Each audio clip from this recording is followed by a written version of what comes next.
Hey guys, Thunder here. Today I wanted to talk about a pretty popular topic, and that is being a striker or a boss killer for the Red Guild Boss. Let's go take a look at the Red Guild Boss real quick so we have an idea of what we're dealing with. And this guy is quite tough. He's got a lot of health and some very scary abilities. A couple things to note is he has resistance to both magic and physical, equal resistance, so it doesn't make too much of a difference, but it makes it really hard to kill him. In addition, that is 24 billion health, and he is only level 131. This is going to go up to, I believe it is 26 billion or somewhere around that at level 150. Level 150 is notable on all guild bosses, blue or red, because that is when the guild boss stops getting stronger and stops giving more points for each level you kill. And the maximum points there is 151,000. You can know what the points are at any level because it's just the level plus 1 times 1,000, in case you didn't know that. Alright, let's drill in specifically to this red boss ability set here. The first attack he has is a powerful magic attack. It's going to bypass 70% of our shield. In addition, it has a chance to burn down our shield. Because it has such a strong anti-shield, we're not actually going to spend a lot of time focusing on shield, because in order to get through 24 plus billion health, or whatever level you're at on your guild boss, with those resistances, you're going to need a lot of turns, and keeping your shield up for that many turns is really hard. In addition, he has a very scary ability called Definitely Dead, which is basically a one-shot kill. It's very, very scary and very, very dangerous. Because it is so dangerous, you're dead on round 14. And you're really not going to be able to easily kill the boss at higher levels without hitting this. You should expect to die. Because of that, you'll see us use a lot of weapons around Resurrection to give us 28 rounds instead of 14 rounds. So let's hop over and showcase just some of our multiplier things here. So this is a fairly typical setup. Don't worry about the amount of these items I have. You don't need nearly this much. For minimums here, you want to think about some with 1.8 million hero power, and probably around 160, 180-ish multiplier is plenty safe enough to go kill the guild boss. Obviously, as you get up into the 2.5 millions, 3 millions, you need less and less multiplier. This is definitely not needed for the guild boss. Alright, coming down here, you'll note a few things is we like legendary orbs. One of the main reasons we like them is that we get these extra 2 red spirits at the start of combat. You'll see in a little bit that because we're using a resurrection weapon, we don't have a shield like Azazel, which can give us a lot of extra red spirits every turn. So we really want to start off with a nice solid red board, so those help a lot. We talked about the boss having a lot of attack. So here we have 15% attack to try and help burn through that. If you're lower on the end of hero power or multiplier, I recommend using your friend token, the legendary one, and the purple epic token here. That'll help boost your health and your attack at the same time a lot. And down here, typically, you're going to use magic resist. However, if you do overpower the boss a lot, you could switch this over and then use some extra attack. So you can deal with the very high health values on that boss.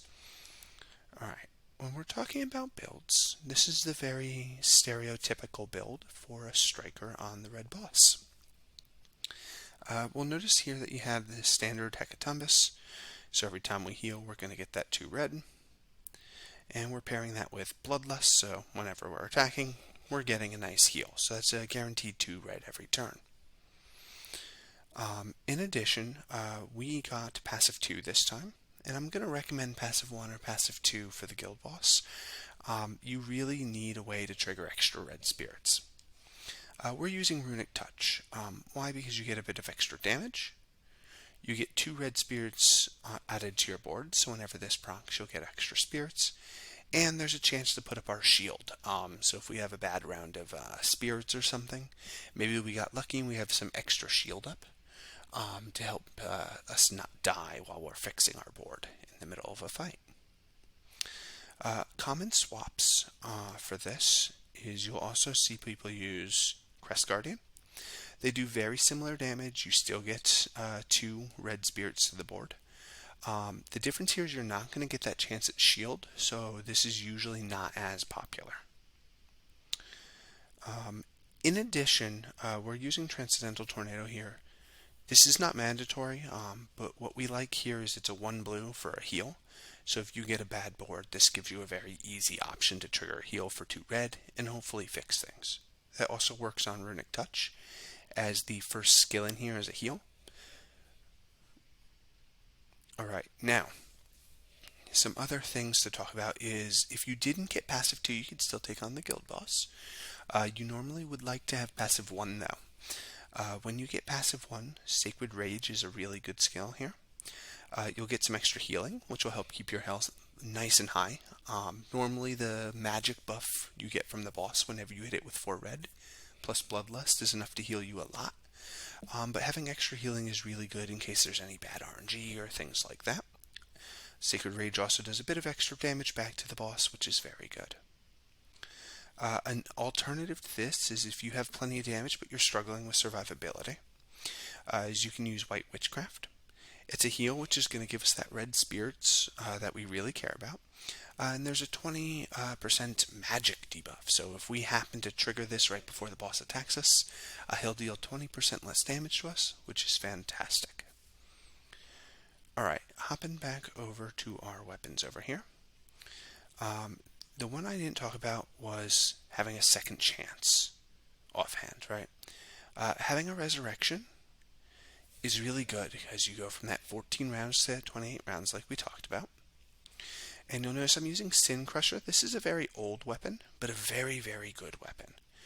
Because when your shield is below 55% of your total, you're going to put a 12% magic stat reduction debuff on the boss.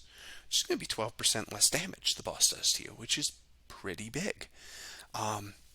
So this is going to be the best resurrection weapon for dealing with a red boss. That being said, Sin Crusher is really, really old and kind of hard to get. So if you do not have one, don't worry about it. The main thing you're focused on here is the second chance. Sin Crusher just makes you be a lot safer when you're doing it and be able to use a lot less multiplier. Alright, now it would not be very much of a boss video if we did not go in and kill a boss. So we'll just pick one over here. We got this guy, and we're just going to go take him out. Alright. So, let's see, we load in. Alright, so this is a great example here to talk about because we have a bad board, right? It's not all red. So we're actually going to take no more than 2 turns, but to clean up the board, we're just going to hit this, right? Now, that cleans it all up. Always do this at the start of the fight because we're only going to be generating 2 red from Bloodlust heal, right?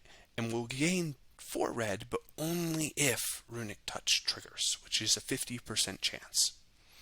Also keep in mind, I do not have auto on. Never use auto on the red guild boss because you're not generating constant red spirits. It is very, very likely that things can go bad quite quickly. So avoid that. Alright, so we'll get this started. We're just going to go off into putting a bunch of damage into this boss. Notice I'm getting a lot of bad spirits, but I did get a Runic Touch there to help bring that back a little bit. So what you're really hoping for is to not see constant bad spirits like this when you're fighting the boss. You really like some nice good red ones. Fortunately, we're getting a lot of Runic Touch procs to counter this right now, but this is pretty rough. So right here, we're going to keep burning in on this boss, and ooh, this is going to be even rougher. We're going to hit a lot of bad spirits here, so this is actually where we'll have to correct our board. So hit this a few times to get these red spirits built back up. Alright, and notice here our armor is low, so we have that magic stat debuff on that boss. Right, and we corrected our board a bit, and we're going to get started again on that damage. Alright, try and burn him down a bit. Runic Touch proc to help us out a bit there. Really rough spirit regeneration. Hopefully this doesn't happen to you guys, but there is, actually that was a good thing to talk about. Let's pause here. That was the instant kill. Notice how he really wasn't doing all that much, but then I just died. Wouldn't matter if I had 100% shield, 100% health. That definitely dead is very scary. Keeping track of that is helpful because you want to make sure you can heal up afterwards. If your spirits are really bad like mine were, you notice I took that round to really fill my board back up with spirits. You want to make sure when round 14 comes around and you die, you have 4 reds. Notice we don't have any buffs from this boss, right? We have no damage on him, right? No healing on him. So the first 4 red isn't going to heal very much, right? Just that tiny bit. But now, right, we have these buffs, in particular the magic one here. And this second 4 red is actually going to do a lot more healing. But you really need 3 to bring you all the way back up to full health. Now keep in mind if you have passive 1, right, and you trigger an extra heal, that could help.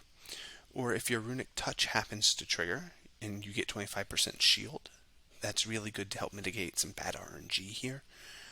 It is very risky around the time when the guild boss outright kills you and you're trying to get yourself healed back up. So play very carefully around that. Alright, and the rest of the fight is just going to be us tunneling a bunch of damage into the guild boss, hoping for those nice big crits, just like that, and hoping he doesn't do any annoying dodging as you just try and burn down his health. And there's a nice shield regeneration that we got from Runic Touch, which is just icing on the cake, in case we have any bad luck here. Alright, and down goes the guild boss. Alright, that is the tutorial on how you can take care of the guild boss and killing it. Keep in mind when you get in a lot of trouble with the guild boss, it's better to play safer. Usually you have a lot of people who are tagging and attacking the guild boss with 2 damage, so it's more important you stay alive and get a little bit more damage out than you do maximum damage, because the actual damage from everyone attacking it will help to bring down that guild boss. In addition, most of the time you're going to end up using 6 tickets instead of 2 tickets when fighting the guild boss, unless you happen to have really high gear and a pretty high multiplier like I did in this video. So please keep that in mind. Alright, with this I'm going to end my guild boss killing guide for red events. Thunder out.